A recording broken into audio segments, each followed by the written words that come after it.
नमस्कार साथियों, स्वागत है आपका KR एग्ज़ाम क्रैकर्स में। दोस्तों, ऐसे साथी जिन्होंने कई बार टेस्ट दिया है, यूपी टेस्ट का टेस्ट दिया है और सुपर टेस्ट का टेस्ट भी दिया है, लेकिन उन्हें सफलता हाथ नहीं लगी, हम आपके लिए लेके आए हैं बिल्कुल सटीक क्वेश्चंस।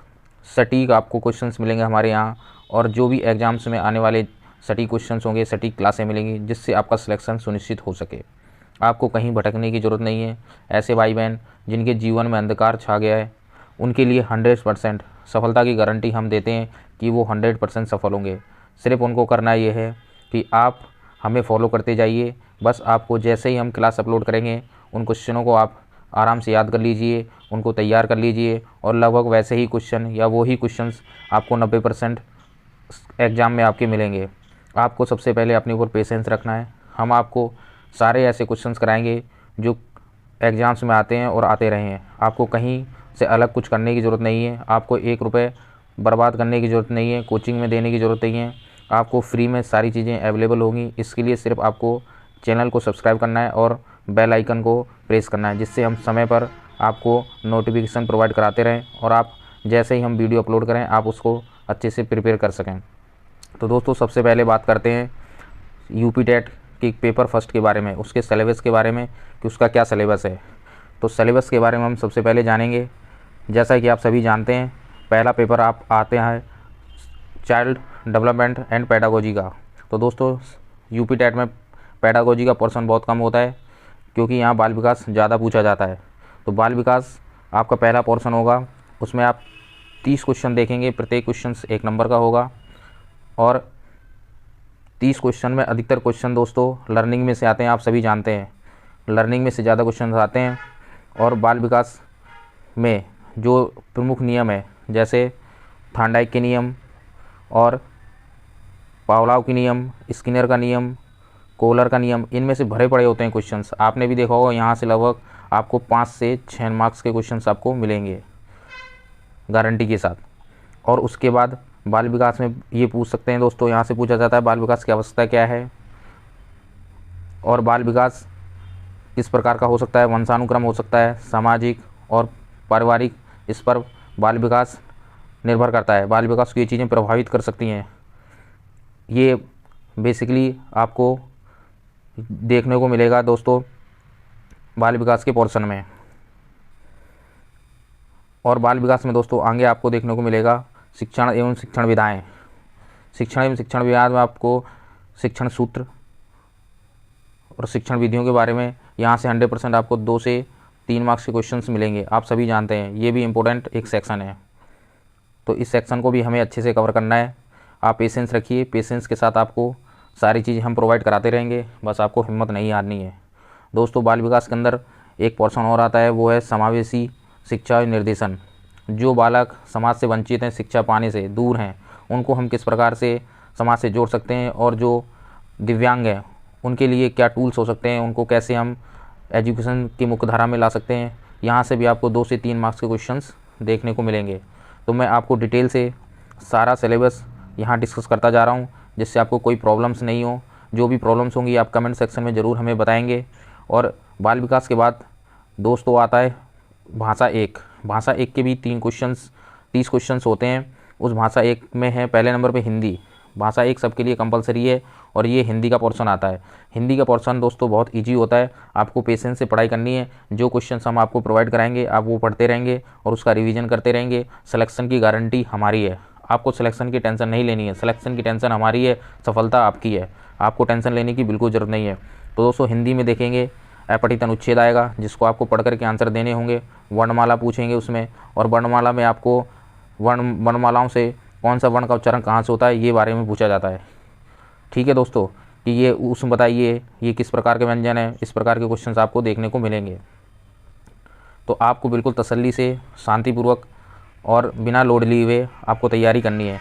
हिंदी में और देखेंगे, हिंदी में जैसे विराम चिन्हों से रिलेटेड क्वेश्चंस आएंगे, विलोम शब्दों से रिलेटेड क्वेश्चन आएंगे, संज्ञा सर्वनाम से रिलेटेड क्वेश्चंस आपको देखने को मिलेंगे, तत्सम, तद्भव और देशज।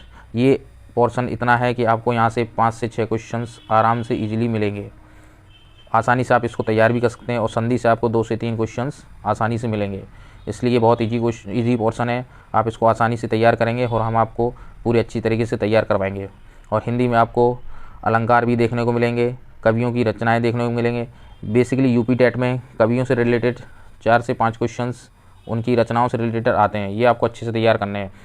हम आपको वही चीज़ें बताएंगे इनमें जो अधिकतर आते रहे हैं या मोस्ट कवियों की रचनाएं हैं वही पूछी जाती हैं, उनके बारे में बताएंगे। क्योंकि बहुत सारा इसमें पोर्शन है, आप उसको सबको याद नहीं कर सकते हैं, बहुत ज़्यादा सिलेबस है कवियों के बारे में, तो मैक्सिमम ये होता है कि स्टूडेंट्स छोड़ के चले जाते हैं। लेकिन हम आपको सटीक चीज़ें बताएंगे जिससे आपको ये 5 से 6 नंबर यहाँ कवर हो जाएँ। कई बार ये 2 से 3 मार्क्स का भी होता है, लेकिन अधिकतर 4 से 5 नंबर का भी आ जाता है।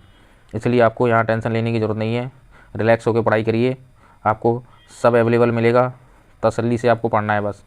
अब भाषा एक हिंदी होने के बाद भाषा दो आपकी हो सकती है, इंग्लिश हो सकती है जिसके 30 क्वेश्चन होंगे। कई लोगों ने उर्दू ली होगी और किसी ने इसके साथ साथ संस्कृत ली होगी। अब जिन्होंने इंग्लिश ली है उनके बारे में बता दूं, इंग्लिश के 30 क्वेश्चन आएंगे, एक नंबर के 30 क्वेश्चन होंगे।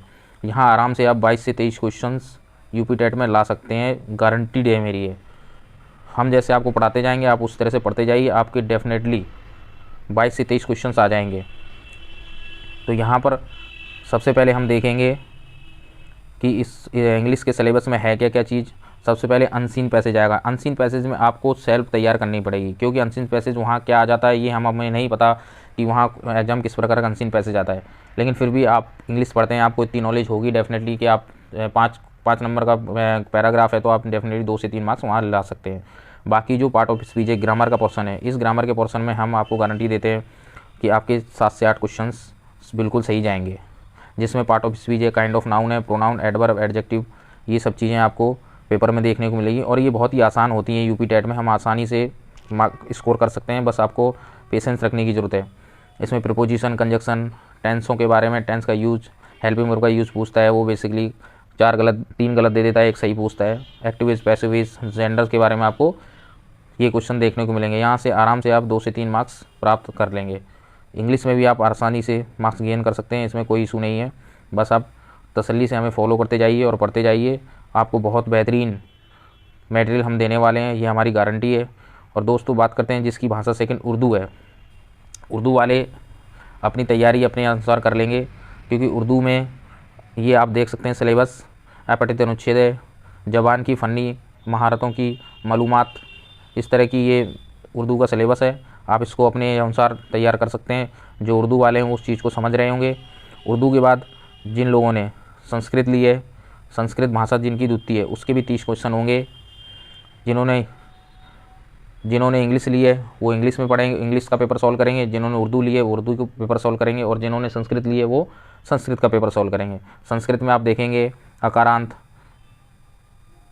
नपुंसकलिंग, अकारांत स्त्रीलिंग, इकारांत स्त्रीलिंग, उकारांत पुल्लिंग, ऋकारांत पुल्लिंग, ऋकारांत स्त्रीलिंग, और ये शब्द रूप आएंगे। इस शब्द रूपों के आपके 4 से 5 क्वेश्चन आएंगे। आप किसी एक शब्द रूप को तैयार कीजिए, उससे 2-3 शब्द रूप आसानी से हो जाते हैं। जब मैं पढ़ता था मैंने भी इसी तरह की तैयारी की थी, वही मैं आपको बता रहा हूँ कि आपको ज़्यादा भटकने की ज़रूरत नहीं है। आप सटीक तैयारी करिए, सटीक सिलेबस आपको दिया जाएगा और सटीक आपके नंबर आएंगे। जो लोग बहुत ही परेशान हो चुके हैं, जिन्हें कुछ नहीं समझ में आ रहा है, वो बस वीडियो देखते जाइए, आपको कुछ करना नहीं है, बस हमें फॉलो करना है, आपकी सफलता आपके कदम चूमेगी। तो संस्कृत में देखिए घर, परिवार, पशु पक्षी, घरेलू उपयोग की वस्तुएं, संस्कृत के नामों से परिचय। तो ये संस्कृत में इनको क्या बोलते हैं, जैसे मकड़ी को क्या बोलते हैं, घरेलू चीज़ों, टेबल कुर्सी क्या बोलते हैं संस्कृत में। इस तरह के क्वेश्चन आएंगे जो हम आपको पूरी तरह से अच्छे से तैयार करवाएंगे। और दूसरा, शरीर के प्रमुख अंगों और को संस्कृत में क्या बोला जाता है उसके बारे में भी बताया जाएगा। यहाँ से आपको 1 से 2 मार्क्स के क्वेश्चन आराम से मिलेंगे। तो ये आपको पूरा अच्छे से प्रिपेयर करवाएंगे हम, ये हमारी आपकी गारंटी है। और संस्कृत में आपको देखने को मिलेगा संख्याएं, कि संस्कृत में 1 से 100 तक की संख्या आपको तैयार करनी होगी। इस संख्याओं में से 1-2 क्वेश्चन डेफिनेटली रूप से आता है। लिंग, वचन, प्रत्याहार, स्वर और अनुस्वार, अनुनासिक व्यंजन, इसके बारे में पूछा जाएगा। शब्द विलोम संस्कृत में पूछेगा, उपसर्ग पूछेगा, पर्यायवाची। यहाँ से आप 5 से 6 क्वेश्चन मान लो कि डेफिनेट रूप से आने वाले हैं। तो संस्कृत की पूरी तैयारी हम आपको करवाने वाले हैं, बिना कोई हेडक और बिना कोई टेंशन के आप मस्ती के साथ पढ़िए, क्योंकि टेंशन जो लेता है उसकी तैयारी डेफिनेट रूप से कहीं ना कहीं गड़बड़ा जाती है, इसलिए टेंशन नहीं लेना है आपको। बात करते हैं गणित की। गणित भी सबके लिए कंपलसरी है। गणित में 30 क्वेश्चन आएंगे, वो भी 1-1 नंबर के 30 होंगे। गणित में भी मैं आपको गारंटी के साथ कह रहा हूँ 22 से 25 नंबर आराम से ला सकते हैं। सिंपल गणित आती है, कोई ज़्यादा बड़ी गणित नहीं आती है यहाँ पे। तो गणित में आप देखेंगे जैसे गणित में क्या क्या है, संख्याएं एवं संख्याओं का जोड़ना घटाना भाग है, लघुत्तम एलसीएम है और महत्तम समावर्त है, भिन्नों का जोड़ना घटाना है, दशमलव एक एक नियम है, लाभ हानि साधारण ब्याज। ये बहुत ही सिंपल क्वेश्चंस आते हैं इनके, आप थोड़ी सी प्रैक्टिस से ही अच्छे मार्क्स गेन कर सकते हैं। यहाँ से ज्यामिति है, आकृतियाँ ठोस त्रिभुज वृत्त की, और यहाँ पर आप देखिए समय तौल धारिता एवं माप की लंबाई के, त्रिभुज आयत एवं चतुर्भुज का प्रमाप निकाला जा सकता है। कैलेंडर से रिलेटेड क्वेश्चन है, घन और घनाभ से रिलेटेड क्वेश्चन, क्षेत्रफल में आयत और वृत्त से रिलेटेड क्वेश्चन आपको मिलेंगे। तो ये एक बहुत ही सिंपल पोर्शन है जिसको आप बहुत अच्छे से पढ़ेंगे। जिन भाई बहनों के मैथ नहीं पढ़ी हुई उन्होंने हाई स्कूल में, या जिनके मैथ 11 12th में नहीं है, वो बिल्कुल भी टेंशन नहीं लें। उनको सारा मटेरियल बहुत अच्छी तरीके से हम प्रोवाइड कराएंगे और मैथ की शानदार तैयारी करवाएंगे, जिससे आपको कहीं भटकना नहीं पड़ेगा। आप बेफिक्र होकर रहिए, आपको बहुत अच्छे से हम सब चीज़ें प्रोवाइड कराएंगे कि आपको कहीं से और ना पढ़ना पड़े, क्योंकि आपकी सफलता हमारी खुशी है। यदि आप सफल होंगे तो डेफिनेट रूप से हमें उस चीज़ को महसूस होना पड़ेगा जो हम खुद महसूस करते हैं कि एक सफल व्यक्ति का समाज में क्या स्थान होता है। जो व्यक्ति एक समाज में अच्छा स्थान चाहता है, अच्छा जीवन जीना चाहता है, जो अंधकार में जीवन यापन कर रहा है, हम उस व्यक्ति को अंधकार से उजाले की तरफ लाना चाहते हैं। ये एक हमारा छोटा सा प्रयास है, इसमें हम आपका सहयोग चाहते हैं कि आप हमें सहयोग कीजिए, और डेफिनेटली रूप से हम जानते हैं कि एक दिन आप सफल जरूर होंगे। दोस्तों, बात करते हैं पर्यावरण के बारे में। तो दोस्तों, 5वां पेपर होगा पर्यावरण का।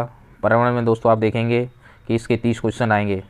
30 क्वेश्चन में दोस्तों विज्ञान, इतिहास, भूगोल, नागरिक शास्त्र और पर्यावरण, ये सब चीज़ें पूछी जाएंगी। और पर्यावरण में आप आराम से 20 से 25 नंबर प्राप्त कर सकते हैं। आप सिंपल पढ़ते जाइए, आपको उसको ज़्यादा सोचना नहीं है। जैसे क्वेश्चंस कराएंगे हम वैसे आप प्रैक्टिस करते जाइए। परिवार, भोजन, आवास, पेड़ पौधे एवं जंतु, हमारा प्रवेश, मेला और जल, यातायात, खेल भावना, नदी, पर्वत, पठार, महासागर और हमारा प्रदेश, नदियाँ, यहाँ से डेफिनेटली रूप से क्वेश्चंस आते हैं। ये सेक्शन हमें बहुत अच्छे से करना है। ये और 2, भारत की नदियाँ, पर्वत, पठार, यातायात, महाद्वीप, सागर और हमारा प्रदेश, नदियाँ, पर्वत, पठार, यातायात और भारत का संविधान। इसमें से डेफिनेटली रूप से आप 7 से 8 नंबर के क्वेश्चंस देखने को आपको मिलेंगे, और ये हम आपको अच्छे से करवाएंगे। इसके बाद हम दोस्तों देखेंगे कि शासन व्यवस्था में क्या हो सकता है। ग्राम पंचायत, न्याय पंचायत और नगर निगम, व्यवस्थापिका, कार्यपालिका, राष्ट्रीय चिन्हों का महत्व, राष्ट्रीय प्रतीक क्या है हमारा, ठीक है, पर्यावरण के प्रति सामाजिक दायित्व और पर्यावरण संरक्षण हेतु संचालित योजनाएं, इसके बारे में लेटेस्ट सरकार ने क्या योजनाएं चालू की हैं उसके बारे में हम पढ़ेंगे।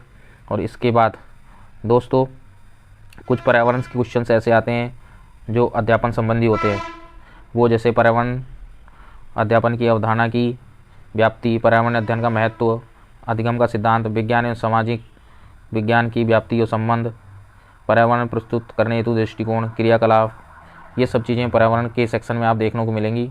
तो दोस्तों उम्मीद होगी कि आपको जो हमने सिलेबस का डिस्कशन किया है वो अच्छा लगा होगा, और उम्मीद करते हैं दोस्तों आप हमारे साथ ज़रूर जुड़ेंगे। जो शिक्षक बनना चाहता है वो तो डेफिनेटली रूप से जुड़ेगा, क्योंकि एक शिक्षक की अहमियत को समझ सकता है कि किस तरह से उस एक शिक्षक का समाज में अच्छा स्थान होता है और अच्छा एक पद होता है और एक अच्छा जीवन यापन कर सकता है। तो उम्मीद करते हैं दोस्तों कि आप ज़रूर हमारे ऊपर विश्वास करेंगे और हम आपके विश्वास की डोर को 100% मजबूत बनाएंगे, क्योंकि ये हमारा वादा है आपसे कि आपको ज़रूर शिक्षक बनना हम देखना चाहते हैं 2023 में। ये हमारा वादा है आपसे।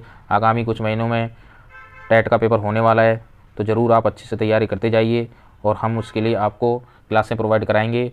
जैसे ही हमें समय मिलेगा हम आपको क्लासें प्रोवाइड कराते रहेंगे। इसके लिए आपको बस एक ही काम करना है, चैनल को सब्सक्राइब करना है, बेल आइकन को प्रेस करना है, और उसके साथ जैसे ही हम आप वीडियो अपलोड करेंगे आप तुरंत उसको आप तैयार कर लीजिए या अपनी कॉपी में नोट बना लीजिए, जिससे आपको समय पर उसको रिवाइज करते रहना पड़े।